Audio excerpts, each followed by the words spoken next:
Karibuni sana wapenzi wasikilizaji wa simulizi kali ndani ya channel ya hadithi za mkandarasi. Sehemu pekee unayopata hadithi za kusisimua, mapenzi, siri na matukio yanayosisimua moyo. Kama bado hujasubscribe, hakikisha unasubscribe sasa, bonyeza like na share ili usikose simulizi kali zinazokuja. Leo tunaendelea na simulizi iliyowaacha wengi na maswali mengi. Binti mchawi aliyenipenda. Baada ya macho yangu kukutana na Nahla pale msituni, nilihisi kama dunia ilisimama kwa sekunde chache. Nilitamani kukimbia, lakini mwili wangu ulikataa kabisa kusogea. Nahla alianza kunisogelea taratibu, huku wale watu waliokuwa wakizunguka moto wakiendelea kuimba kwa sauti nzito iliyotisha.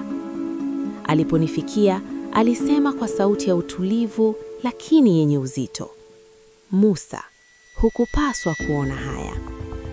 Kwa sauti ya hofu nikamuuliza, "Wewe ni nani hasa Nahla?" Hakujibu mara moja. Akanishika mkono na kunivuta pembeni kidogo, mbali na ule mkusanyiko wa watu waliokuwa wakiruka hewani.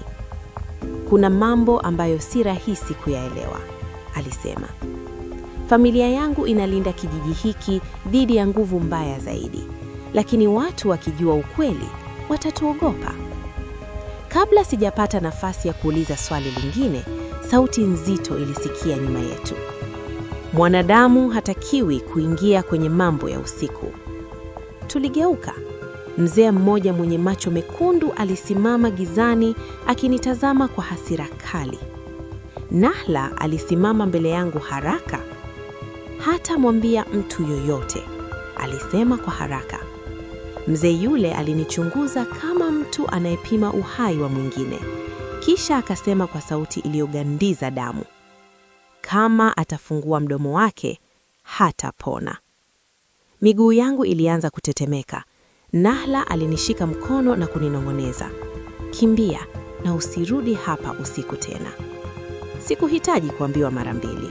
Nilianza kukimbia bila hata kuangalia nyuma. Lakini nilipofika nyumbani, usingizi hakuja. Kichwani mwangu kulizunguka swali moja tu. Je, Nahla alinipenda kweli au nilikuwa nimeingia kwenye hatari ambayo sikuweza kuikimbia? Na sikujua hatari halisi ilikuwa bado haijaanza. Itaendelea.